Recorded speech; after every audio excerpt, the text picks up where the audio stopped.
So here's the magic wand, phase 2, which is the downstairs basement from the main floor. We have a spiral staircase coming in over here. What we have over here is a wall project. Finished out already framing out the first part around the first 2 set of windows. So the framing's done there. We need to finish the frame around this half wall right here. Plan was to take it, continue on over here up to about before this door. We're gonna have to replace this door here, but so I'm thinking about taking it and running it just to the edge right here, up to this part right, this little drip edge. Then go ahead and put that same 5 foot by 2 foot by 1 inch little steel tube top rail I'm using for the deck upstairs to make it match. Have that tie into this wall. So once again, it'll be sitting on top of that. This will just have to be framed out if you're not here. If it's not already framed out by the time you get here, frame that out so it goes there. That ties into the wall, waterproof to the backside. Tie it in. The configuration for the walls, and just use an LP siding, vertically lined. Going there, once again, gonna have a baseboard on the bottom right here. Not this version, obviously, use the baseboard version. It's supposed to go there. It's supposed to be able to handle the water. Tie that all in.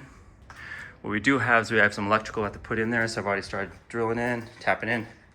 By the time you get here, you should already see those already tapped. We do have a wall box over here. Want to put this about mid-wall right there, tie in all these wires. Those wires right here control these lights along this back wall, and also has some white wires that can control that little kitchen area over here. So once again, I just want those all tied back into this box with 1 or 2 power lines coming out here controlling this wall. So once again, I'm gonna have a 3-way switch, a switch that can be turned on when you exit that door over here. Ties it on. They're gonna have, basically, I see six lights. 1 light here, 1 light here, 1 light here, 1 light here, 1 light here. That's 5. Probably put a 6th one maybe over on that side. But anyways, so go 1, 2, 3, 4, 5. I already have the walls here. Just put the wall boxes in. If it's not already done, you can put those in. But anyways, put those in there, 6. Also put that with outlets, but 1, 2, probably 3, 4 outlets on the bottom. I'll probably just match them up with the verticals of the lights. And let's do that. Since we're gonna have 1, 2, 3, 4, 5, go ahead and drop a vertical right down there and just go ahead and put an outlet below it. So we have outlets going all along the bottom of here so we can plug in. With that, I was also planning on having power coming in over here. So notice that we have that same coffered ceiling look over here. It's a drop ceiling of about 2 inches coming all the way around. So we do that coffered ceiling all the way around. So I've already got this one set up.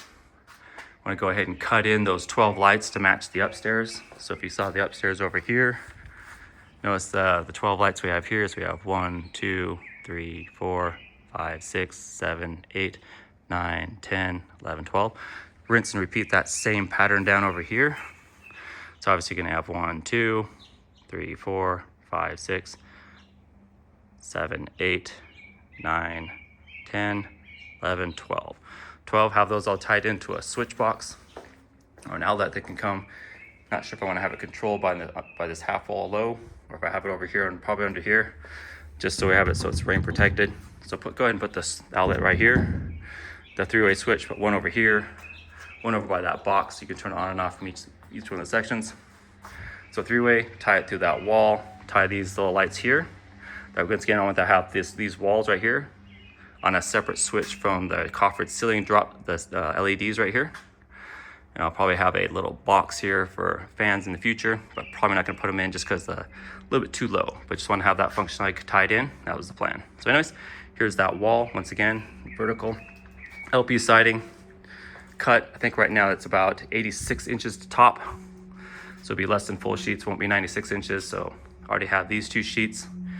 Have to finish off the rest of it. This wall right here matches the deck, so it's 28 feet long. Plus this section right here, it's about another 6 feet. 6 feet, make that half wall probably about 38 inches, what I remember. Then we'll go ahead and put that deck rail on top of it, which that's that 5 foot by 2 foot, 5 inches by 2 inches by 1/8 inch, kind of square tube, rectangle tube, put on the top of it to make it match the upper deck over here. And rinse and repeat on that same on the upper deck. That'll be phase 3. So once again, this is that lower phase, so it's a half wall. Finish up this wall over here. Run the electrical in there, obviously, before you put that cladding up. Then go vertical cladding with the baseboard. That should have, once again, for electrical assignments, there's a switch over here. You have 5 lights with outlets right below it. Tie those all together. Put all the wires in the box over here. There's already power coming in from the garage, so there'll be power here. There's also another power source coming from, I forgot about that, it's up here. So I have another 15 amp coming in. Have that tie into that box as well.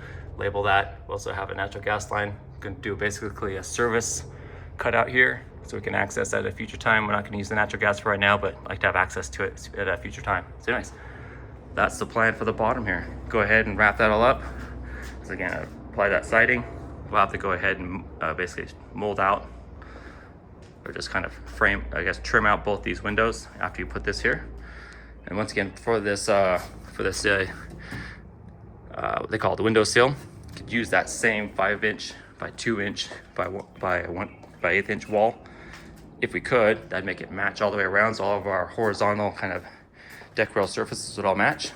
Once again, that'll tie in nicely right here. We already have a 3 + 2 that put us right to edge with that, and that make it look kind of nice. Anyways, that's the plan for this. Once again, these right here, we don't have to worry about connecting those. We do that later. But if we get that major wall, get right here. Also, forgot to mention that underdecking, rinse and repeat from the same thing from upstairs. Once again, over here, it's 12 foot 6 inches. Well, it's 12 foot. This right here is 12 foot 6. These both are here are 9 foot by 9 foot. So we got 2 sections. Have to do that 1 inch kind of metal soffit, make it match here to make it match up there. So once again, rinse, repeat this design here. I'll go on this direction lengthwise of the deck. Tie it in. So that's what we got for the bottom part.